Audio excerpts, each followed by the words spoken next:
Luckily, this is one of the few Yeah, safe ways to contact people with COVID. yeah, yeah. I think we All are. right. I think we're live right now. Oh, cool! I've got my chat over here. Ba-ba-doo-ba-doo. Nice. Yeah, this is my first video on here, so I apologize for the immaturness of it. I'm honored to be a part of it.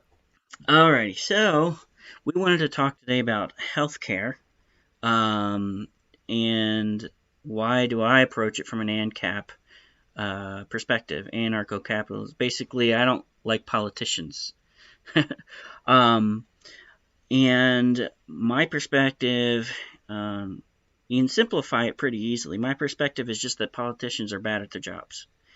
And I think that's something that a lot of people can agree with. But when it comes to healthcare, I think most people forget that politicians are bad at their jobs. And so I try to to remind people that even in healthcare, politicians are bad at what they do. I approach a lot of this stuff from an economics perspective, and the reason politicians are bad at what they do is not because they're bad people or worse than average people. It's just it's more of an information problem. That's where the economics comes in. It's better to allow millions and millions or heck, billions of individuals to make decisions than it is to put those decisions in the hands of just a couple of people. A couple of people are making decisions for millions and billions of other people. It's like looking at a very low resolution image versus a very high resolution image. You just, Of course. yeah, Yeah, I know what you're referring to. So this is the local information problem that people in centralized governments have no access to, but people in community do have access to. yeah, yeah, yeah. So I Okay. prefer to look at healthcare at a high resolution as opposed to the lower resolution that involves politicians and stuff like that. So Okay. that's basically the Um. general idea. If you have questions or any points, Yeah. So there are a lot of things. So hold on. So let me just make sure I've got this down correctly. So first of all, firstly, your first position is politicians suck. yeah, basically, Um, yeah. And then your second reason and your second point, which is sort of a subsection of your first point, but it kind of stands on its own, but it's also its own point, which is the local information problem. sure, yeah, Yeah. Okay. So, um, I agree politicians are shitty, but I don't think okay, they're bad. I think they're exactly as good as people deserve. That sounds very doomer, but the reason is because the public as a group entity is very fickle. And that's kind of the nature. Like we just see something and we're sort of reactionary in our approach to those things. Do we like it? Do we not? What's our immediate feeling at the time? Are we satiated or not? It's just kind of like so politicians might suck, but I think it's what we deserve, which it sounds very doomer, but yeah. I think that's the nature of how we sort of engage with politics, which is sticking a few toes in every now and again and not really engaging as hard as we possibly can with the literature, which I don't honestly blame people for because I don't know how to build a computer, but I still use one every day. I don't think I should have to know how to like solder every single switch onto a keyboard to know how to use a keyboard. And in that same vein, I don't think necessarily I should have to know every little nook and cranny to be able to just say, I want it to work. That's kind of the joys of liberalism and capitalism. You can just say, hey, you take the job, you do it. Um, so politicians sucking, although I agree they suck, I think they agree because that's kind of how we are. And then the second thing being a local information problem, I agree. Like that's a local information, and it means that the economics gets messy. But the problem I'd counter that with is: are you aware of the term elastic demand? Yes. Okay, so you know that means that you can't charge infinitely high prices because demand drops. Yes. Well, healthcare falls into something called inelastic demand, where it doesn't matter how high you Yes. charge the price, you will always try and find a way to pay it. And it can lead to a situation where doctors could, if they wanted to, I imagine they wouldn't because of their natural personal personality traits, like the natural personality traits that incline someone to become a doctor will are like at direct odds with doing this. But in theory it's very possible that they could charge extortionate prices, and it would still mean that, let's say you're having a heart attack, your chest is hurting, like you'd do a lot, you'd pay a lot. Some people might not pay a lot for themselves, but if it was your kid, all of a sudden, no price is too high. You would pay any and every price to get your child the treatment they need, and this would fall, at least with an ANCAP. They would say, well, later on, you might have to file bankruptcy. You might have to. Well, there wouldn't be a concept of, let's say, filing bankruptcy in ANCAP society, but you'd be the equivalent of bankrupt. You'd be practically enslaved to this individual to pay off your debts for the rest of your life, if that position was so inclined. Um, which neither of these things I think are particularly good or helpful to society. So by centralizing some of that need, some of that power, like we do need emergency services, we on the flip side then gain a certain amount of bargaining power to actually be able to live in a more functional society. Although I want to acknowledge out the gate, you're absolutely right. There's like a local information problem there where like local people need to get involved because they have specific knowledge of the communities and they can anticipate needs and issues that can arise and Is pop how up, insurance and they can works. adapt The accordingly. healthier people But I pay think those things premiums can to be cover the incorporated into a single payer or a multi-payer system that doesn't necessarily require or necessitate an ANCAP system. Okay. So you talked about inelasticity, and it's true.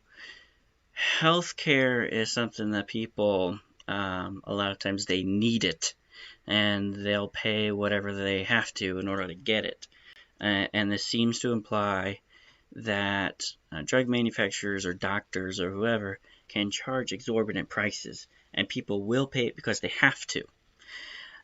That's only part of the story, because what can mitigate that is if you have other competitors.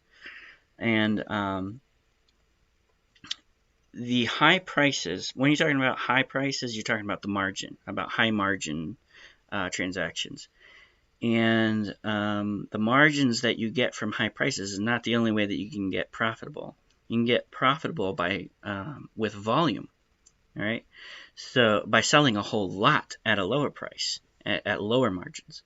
So if you get one company that's charging exorbitant prices for healthcare because they know that people need it or want it, another competitor, if there is one, another competitor can take the volume route and say, hey, I've got lower prices for the same or better thing, so come on over here. And then a volume of consumers go that way because they're getting more for their money. So just because the demand for healthcare is inelastic, like people have to have it, so they're going to pay whatever, it doesn't automatically mean that prices are going to be high. If it's true that demand for healthcare is inelastic, and I agree with you, but it's also true that prices are high, then we have to look at some of the other drivers of price. And one of those drivers is competition, which I just discussed. And so the question is, well, is there something interfering with competition that's driving prices up? Because I agree, in America in particular, we have a huge problem with prices. Our prices are way higher than they should be. So if you look at America, we can look at the state of competition, and we can tie that to the trajectory of prices. Okay, so in most of the healthcare industry, it's very highly regulated. So politicians basically tell hospitals, doctors, drug manufacturers what they can or can't do. And this raises the barriers to entry for competitors. Okay, so it negatively impacts competition. But we look at other adjacent markets like cosmetic stuff, or LASIK is a good example. In those adjacent industries, it's pretty similar to healthcare, but it's not nearly as regulated. And instead of the prices going up, the prices actually have come down over time. So it's exactly opposite of the pattern that we see where government gets super involved in an industry. And actually, we don't even have to look at different products or different services. We can look at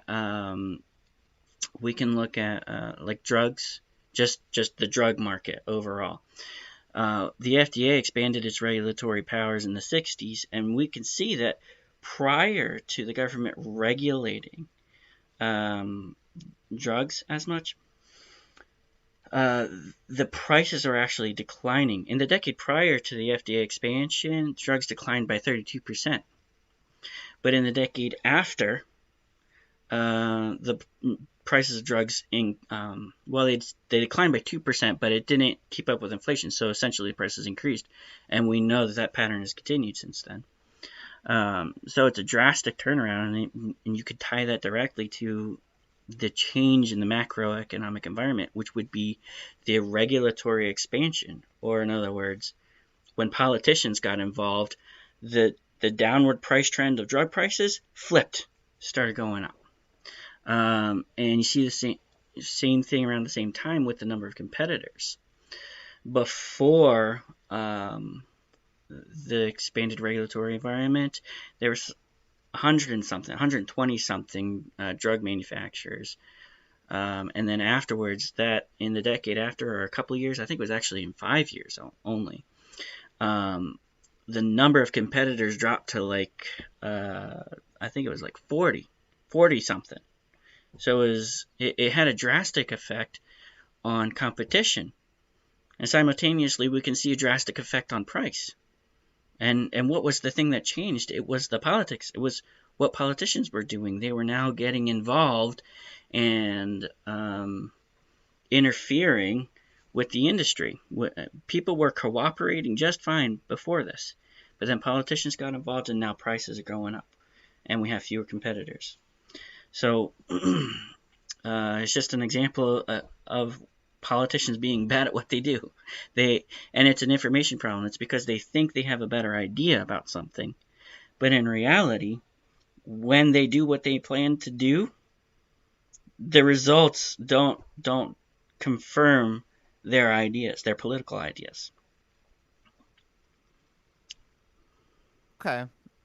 Yeah, I know what you're getting at there. So, there's a lot I'd like to I'm trying to think of like how I want to order Yeah. what I want to say. So, so you acknowledged that inelastic demand might be part of it. But you also pointed out you can get profitable by doing volume, not just charging, like by trying to dominate the market via cheap pricing.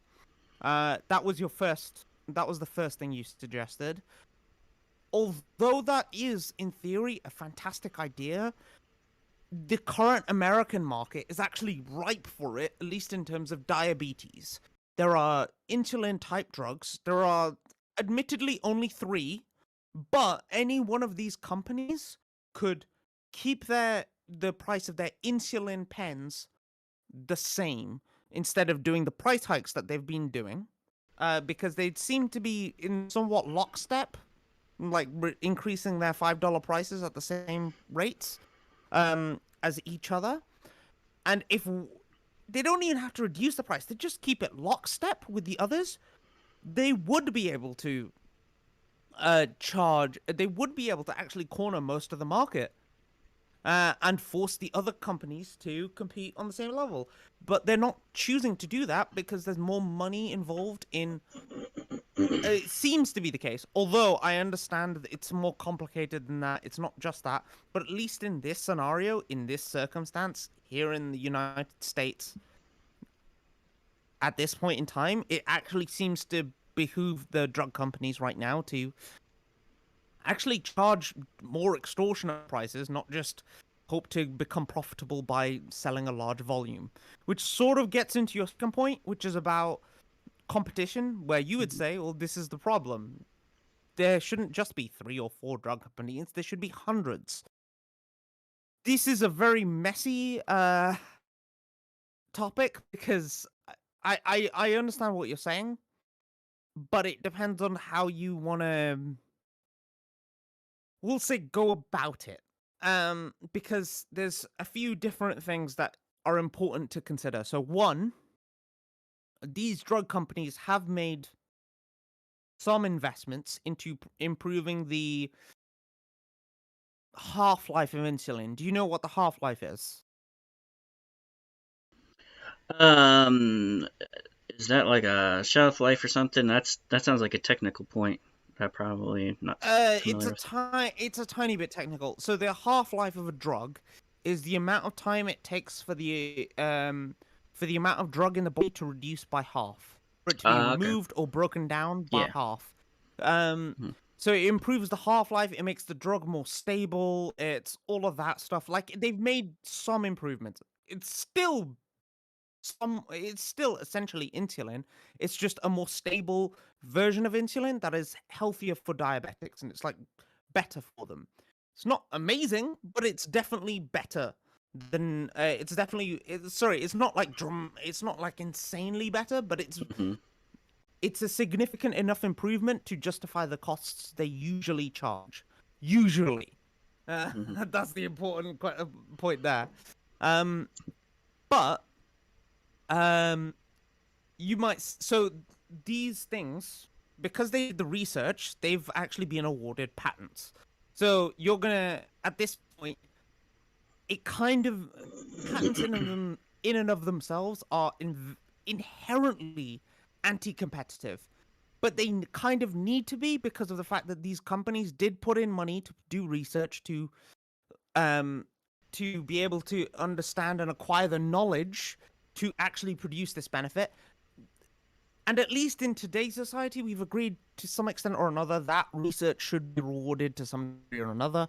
I don't know where you stand on patent law, or whether you think it's okay if someone else who only did who just so happened to come across the same research as a different company 5 years later is allowed. So you'll have to clarify a bit there. But these are things that, like, um do not go away, even in a purely ANCAP sort of system, unless you're willing to say, like, it's tough if someone comes up with your formula 2 years later. Tough. It's the nature of the market. Um, but that leads to other dramatic changes, and it seriously disincentivizes innovation and research, which is something you should consider is kind of important. You talked about the competition. This is again sort of going off it, sort of coming back into it. Some companies can tell their stockists. I assume you meant stockists.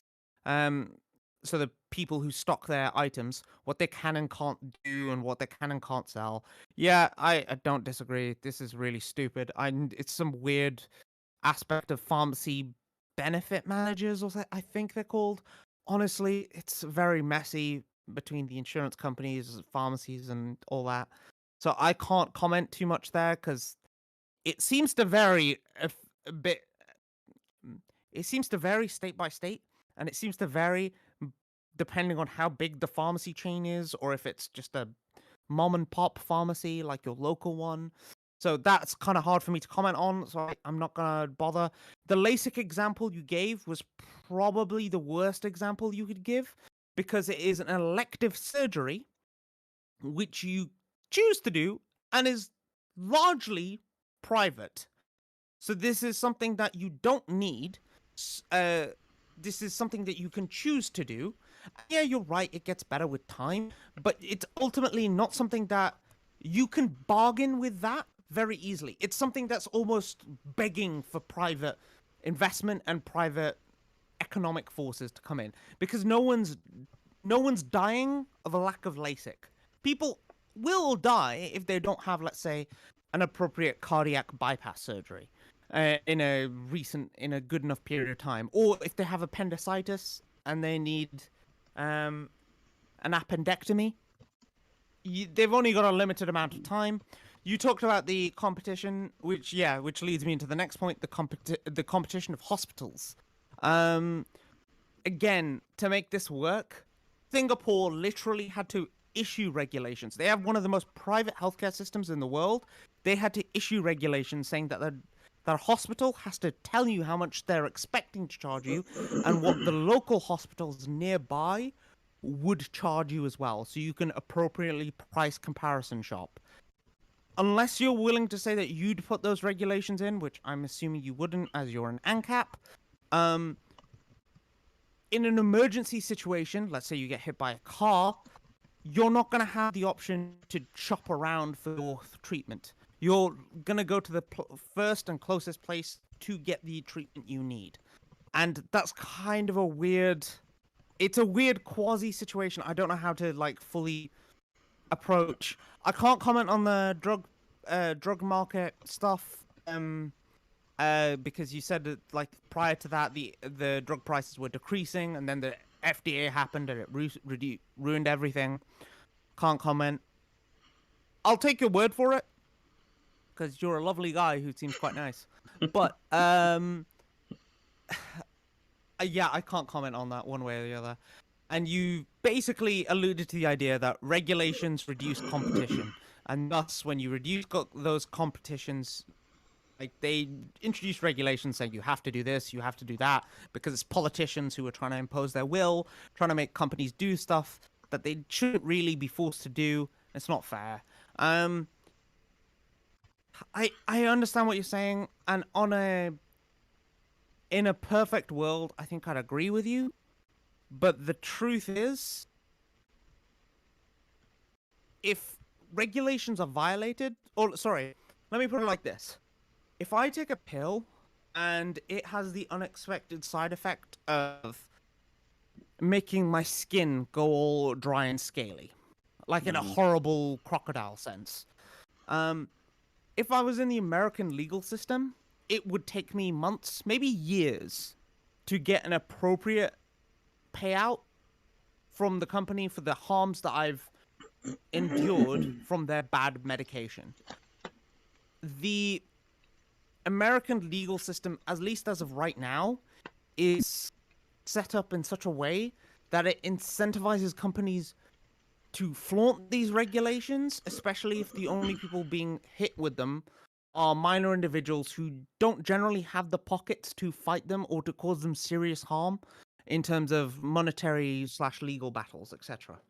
I think that was a really important consideration that you kind of need to make because so when that's quote unquote non-aggression principle is sort of violated, at least in a libertarian system, again, if I was to steelman that position, they would say that we'd want judgments ASAP, we want rulings ASAP, because we want to make sure that these people get their fair due, so that so that way the parties that were harmed get their pays, that get their fair dues, basically.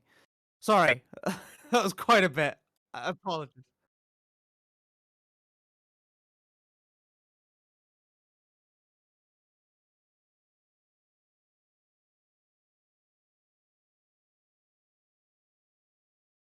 Don't worry. There was a lot. There was a lot from yeah, both sides is fine.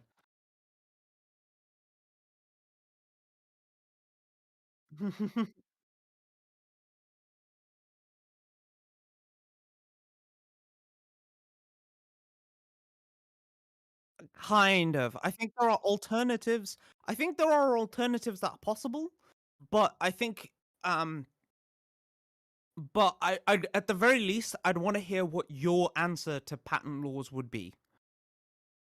Above all, I don't care if you don't want to keep them. I just want to hear what your resolution of that would be.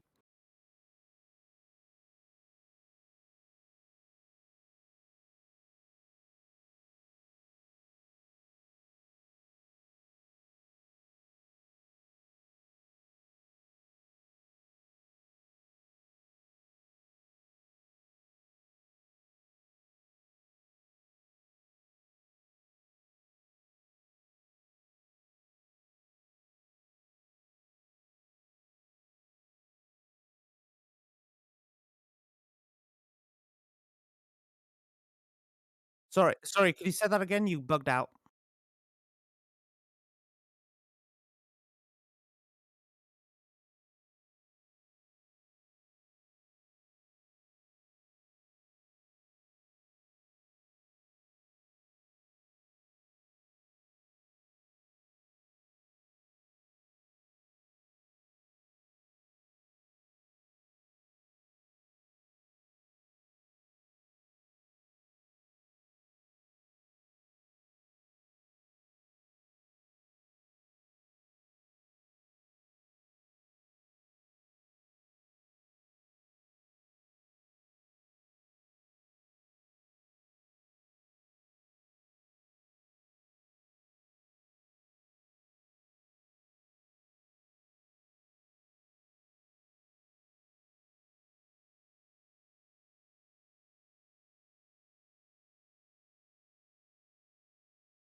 Yes, that's what I was.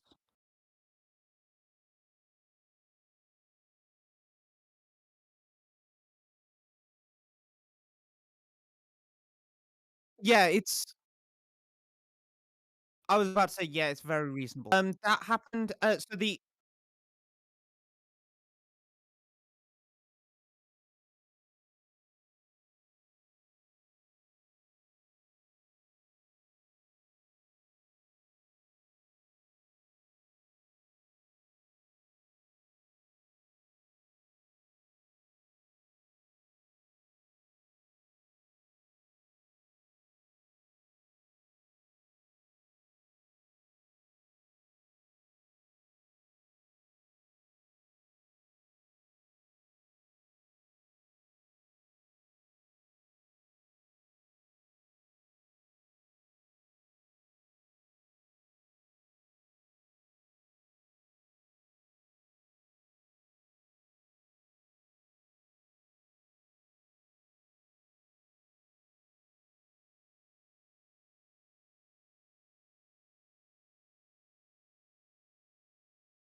Yes, that was. I also addressed the fact that LASIK was a bad example because of the fact that an elective surgery, so you can actually take it at your own leisure.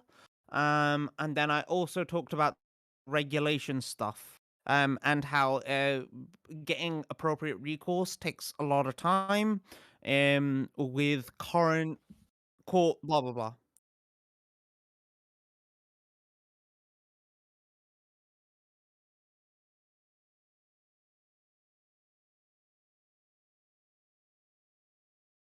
It's not a time sensitive issue, is what I'm referring to.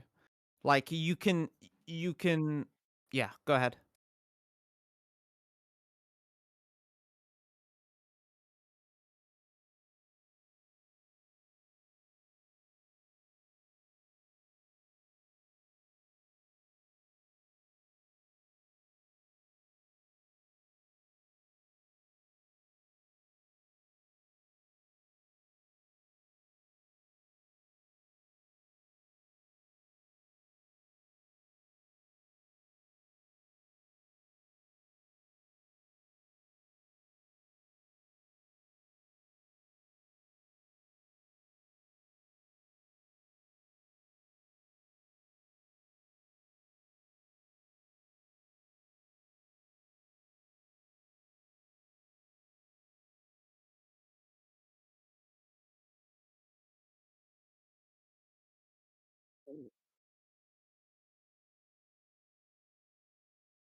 Look, you will not. No, go ahead, go ahead.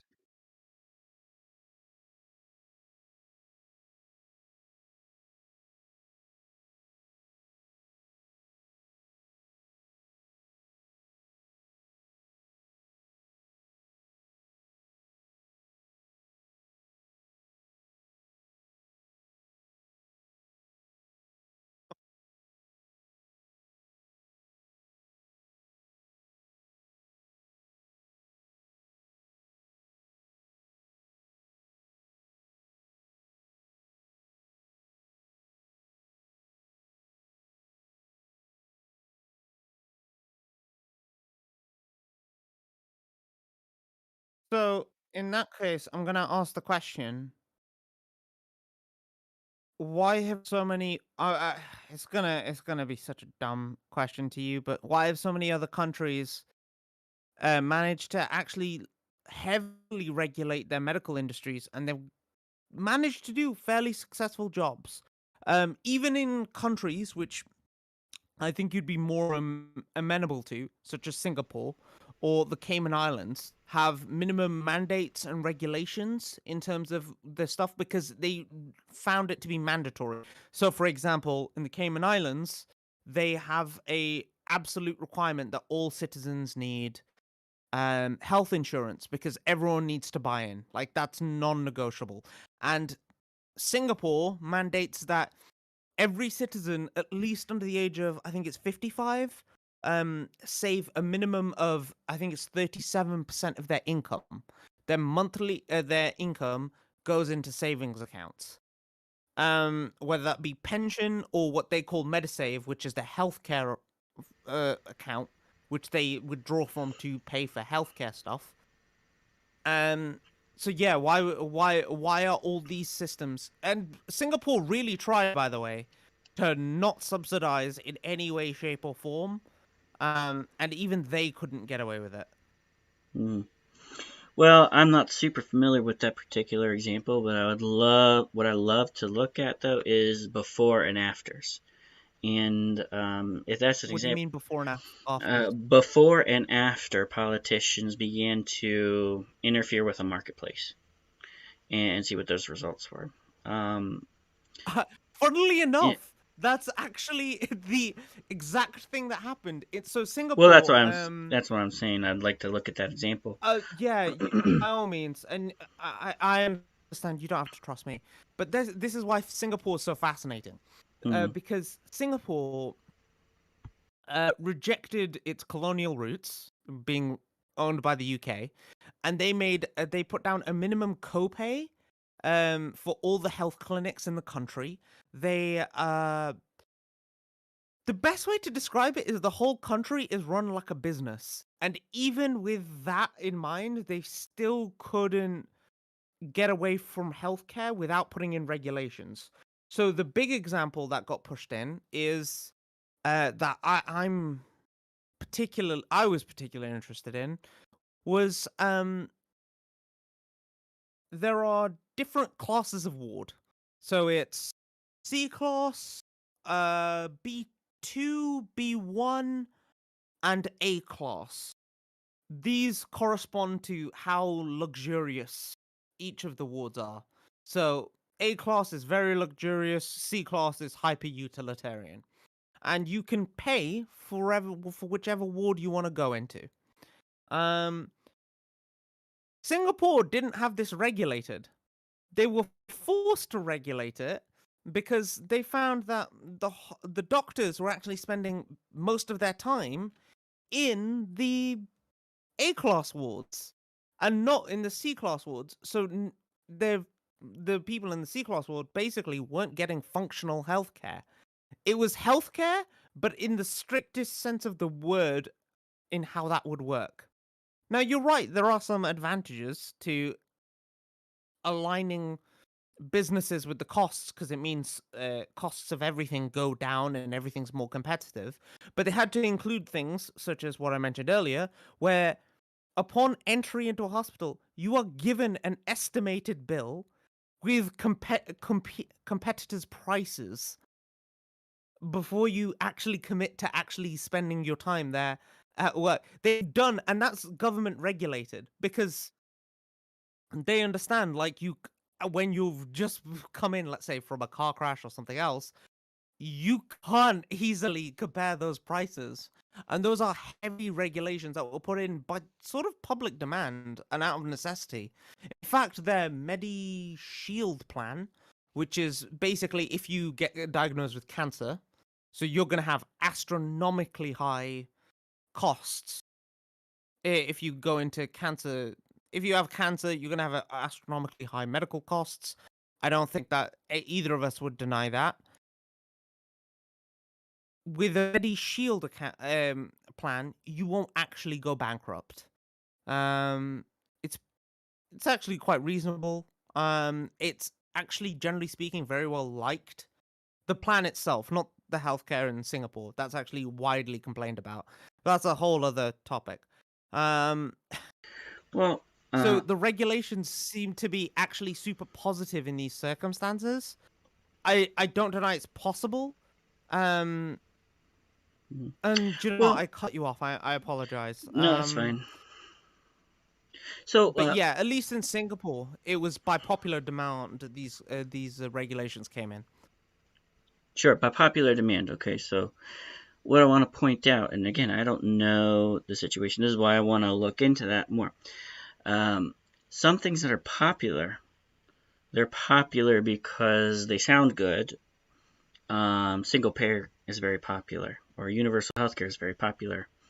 And sometimes the results of a popular idea are very different than the expectations that people have of these popular ideas.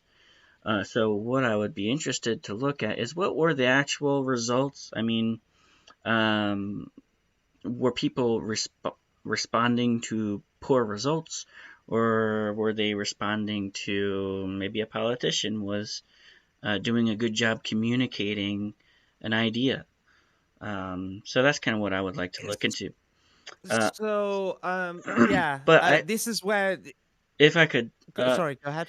Yeah, so in that example, I'm not sure what the results were. I understand what happened. Sorry. So, I'll quickly explain the result. Basically, when they saw the high amount of doctors that were spending too much time in the A class wards, they made a minimum mandate saying they had to spend a minimum amount of time in the C class wards and B class wards as well, and they couldn't spend as well. So they could spend, as long as they spent a minimum amount of time in those wards, making sure they got the relevant care. They didn't care how much time they spent otherwise. Yeah, I would not be in favor of that. I would prefer that doctors make those decisions about how much time would be appropriate to spend. Yeah. Well, let's move on because I have not move on. I want to talk about the same thing but from a different angle. So, um, so like in countries that have single payer, we can see the results over time. And so Canada, it ranked in the 70s before the Canadian government took over healthcare. They ranked, I think it was second in the number of doctors per thousand people. And now they rank 24th out of 28 countries, 28 OECD countries. They rank 24th in doctors per thousand people.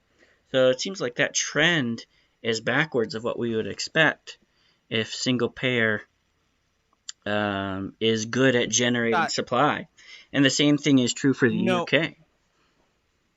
Yeah, the UK has a growing population. Do you want to do it? It has a. Sorry. Do you want to try and do this point by point rather than because I think we both have a lot to say about specific things. And I don't. I'm sorry. I feel really bad interrupting you. I'm so sorry. No, it's alright. Did I go off on a different point there? Luckily, luckily I've written down what I said earlier, so I want you to be able to have a chance to actually respond to the other stuff. But I just want to quickly hit on this, just because I don't think you're properly connecting cause and effect. Because you're right, both the UK and Canada don't have as many doctors as they did way back when. Pardon me. However, that does not mean that these that could be for a variety of reasons, not just that the healthcare system is bad. It could be that they aren't training enough doctors, which I know for a fact is the case here in the UK, that they actually needed 10 to 15 more medical schools to keep up with the growing population with immigration and whatnot. However, I can't speak to Canada, so I'm sorry, I can't. I just don't know enough about that situation. But yeah, at least here in the UK, I know for a fact that they actually wanted to build like 5 or 6 more med schools just to keep up with the growing population. Right. But just pointing to the fact that they have not as many doctors per capita as they used to 50 or 60 years ago does not in itself mean that the healthcare system has improved or slid behind. Well, but what I'm talking about though is the trends, and the trends you can connect the trends to before and after they took over the healthcare system. In UK, the other big thing is the hospital beds. It was not the case that they had hospital bed shortages, but that became an increasing problem over time under the universal healthcare system. So it's not just, I mean, you can come up with an individual explanation for each one of these things. But in each of those cases where somebody in favor of single payer might try to come up with a different explanation in each case, it's true across the board that this happened when politicians got involved. But then... So I'm assuming the gist of your argument essentially boils down to the more regulation, the more centralized, the worse the system gets. At least in when terms you look of at the scenario, system because in itself, when you look at the system in itself and the changes in that same system over time, like I said, it's hard to compare different systems with each other. But if you look in that same system over time, what I have found, just me, but what I have found is that holds true. When politicians get more involved, the results get worse. Now, some things mitigate that a little bit, like technology might mitigate it somewhat, but the trend is clear, in my opinion. Sorry, I interrupted you. By all means, keep going. Oh, no, I finished my sentence there. I guess I finished that point. Oh, okay. Yeah. Okay. Sure. But here's the other thing. See, I'm Oh, concerned not only with high prices, I'm also concerned with supply. And I'm sorry, I'm moving on to a different point. Was there something you wanted to touch on? I I was just gonna I was gonna remind you of what I said earlier, so that way you got a fair chance to rebuke everything I said, which was, um, because I was just gonna say you addressed the LASIK example, kinda. I was gonna. That was before we decided to change to the point of response topic.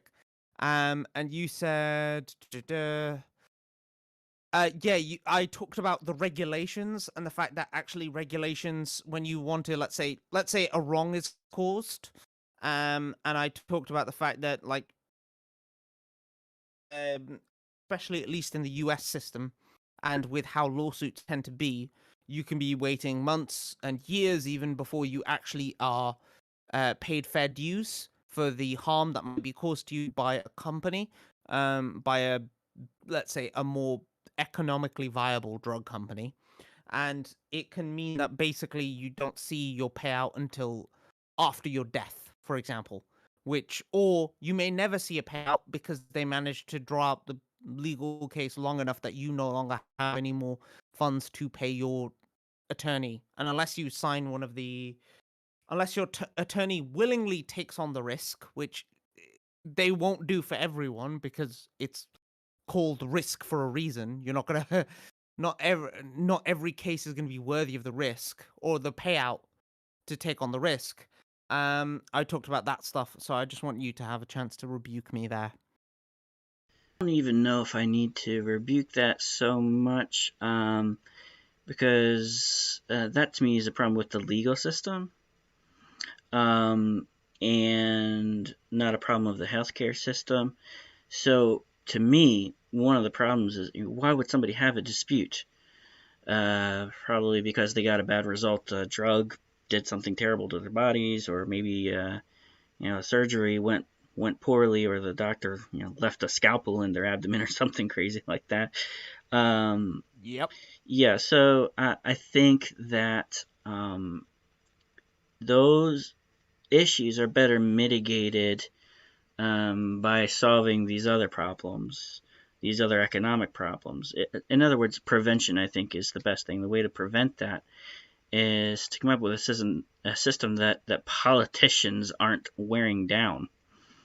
I think you'll get better quality. You see that in unregulated markets, the price comes down and you get better quality.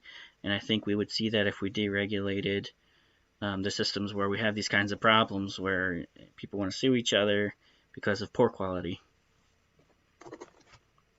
So, I can't ask you the question. The question I was gonna ask is, so then why do you think that in Singapore, an example of a system that tried to do it as unregulated as possible, felt the need to regulate it? But I'm assuming your answer is going to be, I don't know the specifics, and that's Yeah, that fair. would be. It's not terrible.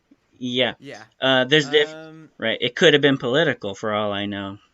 A lot of things So happen the for people. I mean, who knows? I don't know. so yeah. I'm not So that saying. was the other thing I was going to bring up. Mm, Oh, no, no, no. Go ahead. Go ahead. I'll let you finish.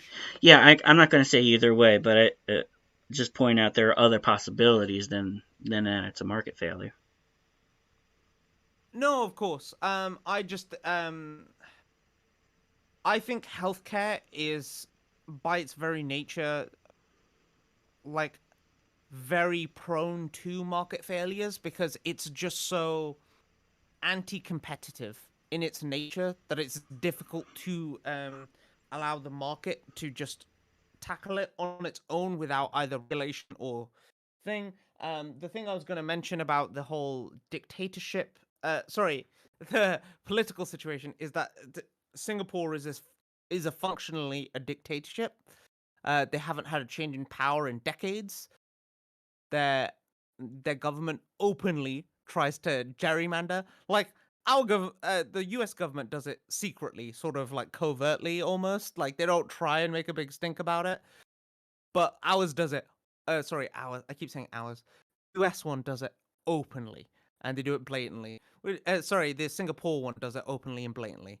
Like to an almost disturbing degree where everyone in the country just almost concedes immediately. Like they've included legislation where um if you don't vote for the ruling party, you can be disincentivized for stuff like special housing or social credits or something like that. Like things that I'd consider draconian. But they have that. They have that in place. At least there. So it's difficult for me to conceive of this idea that like Well, it makes me ask. the It raises a lot more sorry. questions for. It raises a lot more questions for me as to Oh, don't what worry. extent are yeah. Oh, don't worry. I've been like very confused by the nature of Singapore. It's one of the strangest countries on the planet, at least in terms of what we'd consider traditional politics. Right. Because Gotcha. even by our weird ass politics standards, they are nuts. Yeah. So weird, but it's oddly interesting. Yeah. Um, Okay. but yeah, like that's a country that didn't manage to pull it off. And I'm assuming you'd be opposed to the regulations that I mentioned earlier, stuff like hmm requiring that that a hospital tell you about the local deals on the different hospitals nearby. I'm assuming you'd be opposed to that. I mean, I would probably be opposed to that, but I think there are worse things you can do from a regulatory approach than provide information. I think there are definitely worse regulations than that. So, but Yeah. Yeah, that was the other part I was going to mention. Like, to a certain extent, the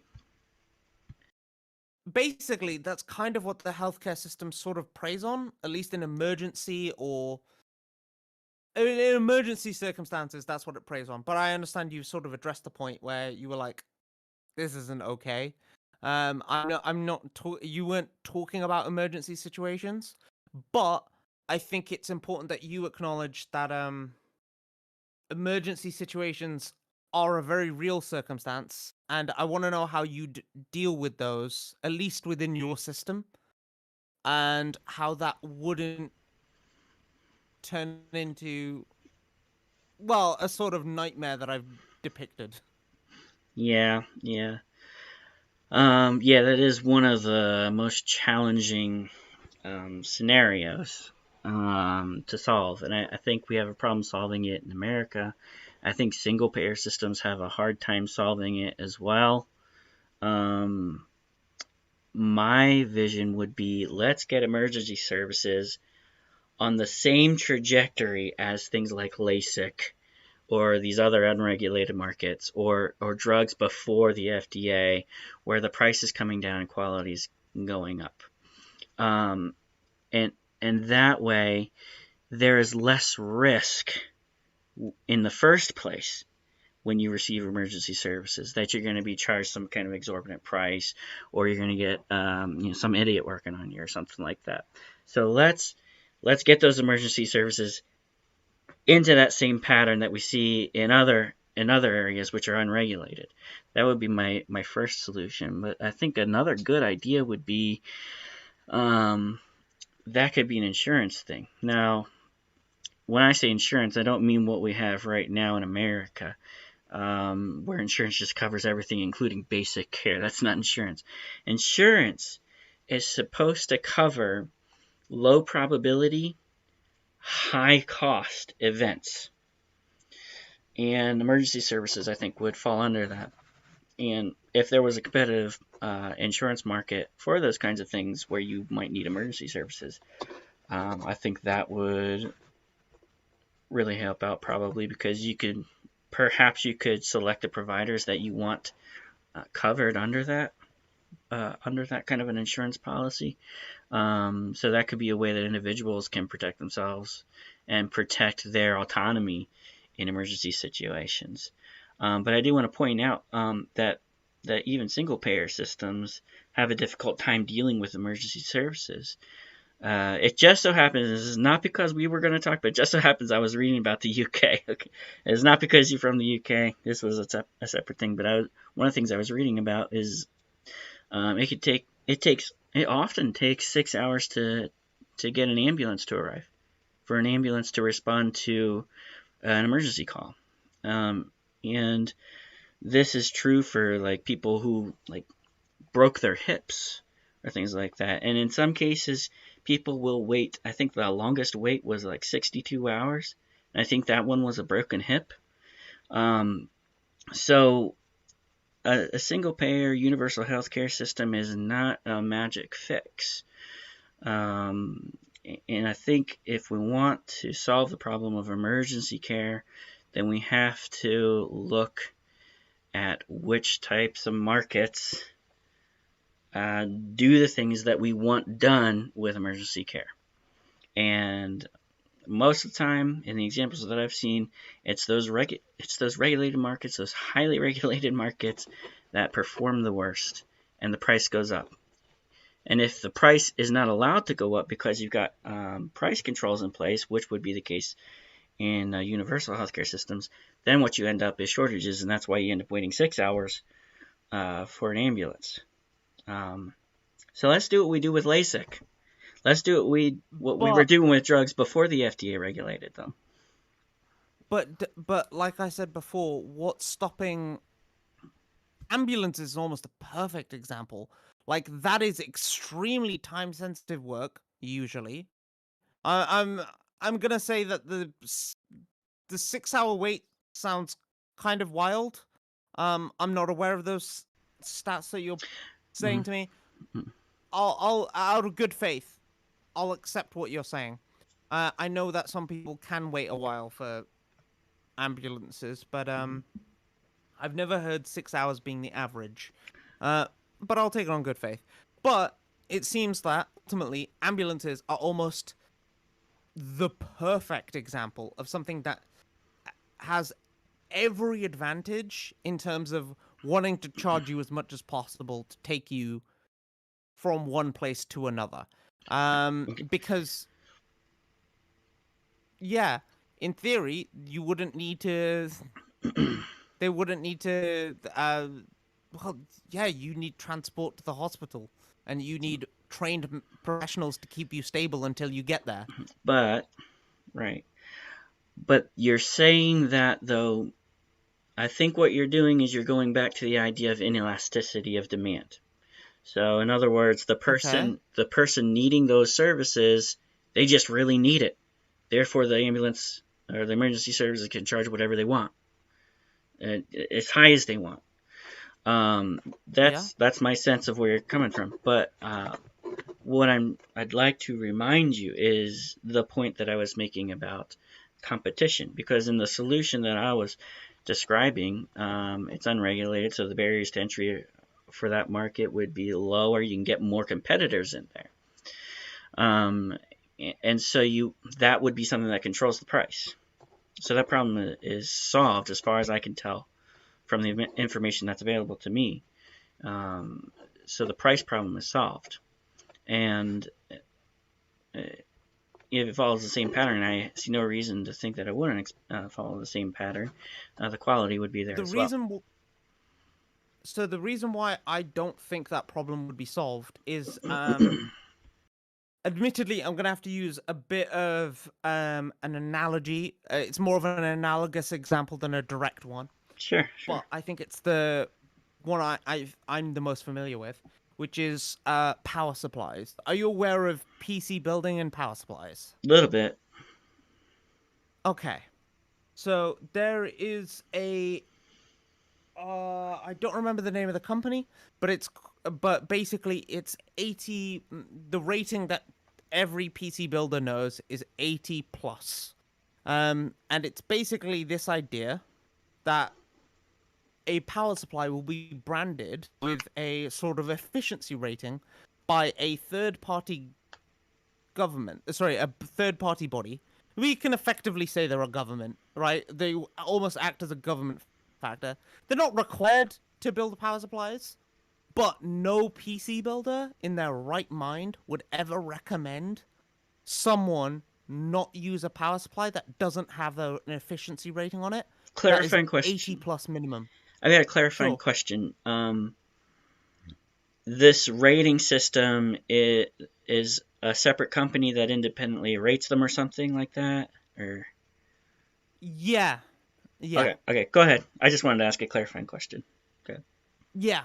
Like you can still get power supplies that don't have that branding, but no PC builder in their right mind would ever recommend buying that, because if you bought that part, if you bought parts that didn't have that, oh sorry, if you bought a power supply that didn't have that branding, they would say you're at risk of having your entire of basically bricking your PC by causing a short and causing an electrical circuit and bricking all your components, which is thousands of pounds.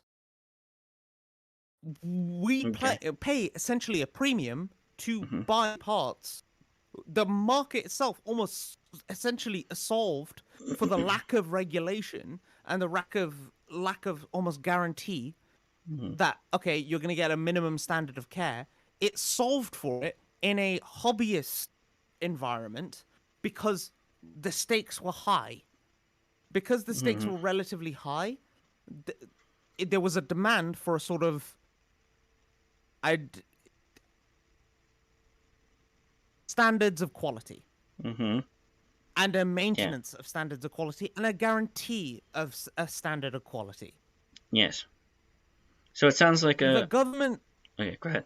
sorry, go ahead. No, no, I thought you were stopping. Go ahead. Finish your Yeah, but argument. the thing I'm basically getting at is that by guaranteeing a sort of standard, they sort of act as the same.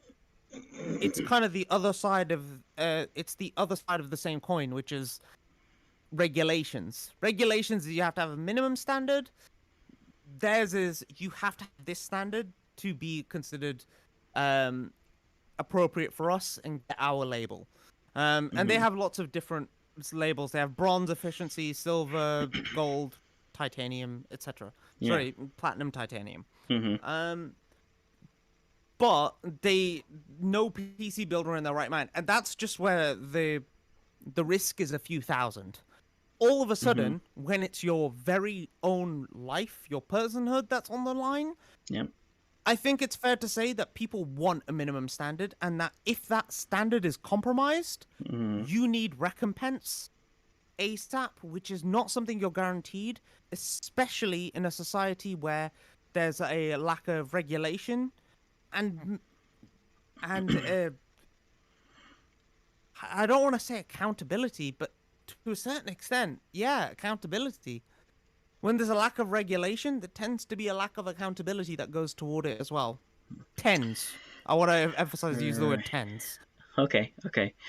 So, it sounds like by regulation, you're talking about quality standards. So it sounds like you're lumping in like some kind of regulatory, but I'm sorry, I shouldn't. Some kind of a government body that would regulate, along with this independent regulator that you're talking about in the PC world. Um, and I would separate those. To me, a regulator is somebody who can forcibly compel you to do something. The kind of entity that you're talking about is an independent entity, and the value that they're selling is we've tested this, and you can take our word that this is a good product. So that independent entity is essentially imparting its trust equity to these firms that are producing power supplies or whatever, computer parts. So it's actually a Sure, great but example. It's actually a really great example that you don't need politicians in order to ensure quality. And there's actually examples in the healthcare industry of these third-party, trust equity firms that have a better track record of predicting things like good pills and bad pills and things like that. So not only is your example a great example that you don't need politicians to ensure quality, but there's also other examples where those types of firms are better at the government at that kind of a thing. So my problem isn't that, because I agree with you to a certain extent, but my issue is that there's a lot more money on the table, and it means that there's a lot more economic rent to be bought with companies. I know there's economic rent on the table with politicians too, but the problem is that companies are ultimately beholden to a profit motive, Hmm. whether that be short term or long term. Kind of depends on the company, but provided the numbers are high enough, short term is perfectly Hmm. fine. Whereas politicians are ultimately beholden to the people who elect them. And if they become dissatisfied, they can lose their job. And so I think there's an important difference there, because one serves the profit motive and the other one serves the people. I know you'd hope that those things are aligned, but Hmm. ironically, in the healthcare industry, doctors want business, which is sick people, but people don't want to be sick. So the interests of these people are kind of opposed, in the sense that, like, yeah, I don't think these are.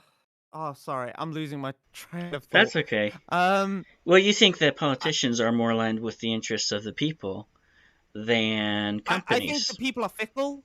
I think the people are fickle. Hmm. I think the people are stupid. Um, I will own both of those positions freely. Um, and so yeah, I Well, don't think that. I'm sorry. I'm sorry. I'm about to be a giant dick. I'm gonna say I actually have to head off fairly soon. okay. Just because, Okay. I've got work in the morning and it's quite No late over problem. here. Well, we have a lot to Um, talk about.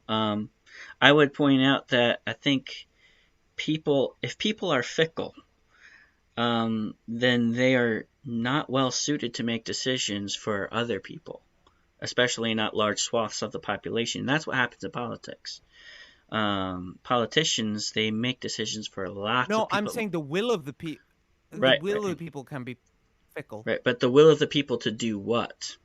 Make decisions for lots of people. So they want politicians to make decisions for lots of people. I think it's better when they stick to making decisions for themselves. And I think we get better results that way.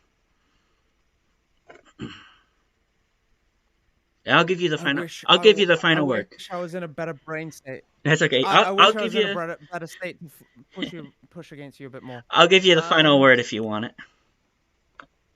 well, thank you very much. I hope at the very least we can have another debate about this at some point, Mm. because I'd love to continue this just when I'm in a less foggy brain state. I apologize. You're good. Um, but yeah, basically, I understand you're concerned about regulations, and that they being the primary concerning factor. But I think there are issues involved, such as obtaining recompense, sorry, remuneration for any damages incurred from those things, and there's that aren't properly counted for, at least in the system as you described it, although we haven't been able to get into that part of the discussion, which, if we can have another discussion, I'd love to get into. Um, it seems like, yeah, we're coming at this from two opposite ends, and I understand your position. I just don't think that's ever played out in any of the countries I've seen that have tried to be as hands off as possible with healthcare, because it's always seemed to veered in a sadly more um well, in a less societally beneficial direction. And again, I point to Singapore's initially very regulation free healthcare system, and how it eventually progressed into actually being highly regulated, requiring minimum mandates of time for different wards or whatever. Um, so yeah, but there we go. Thank you so much, Heisenblurb, for having me. I'd love to chat with you again. All right, let's do it.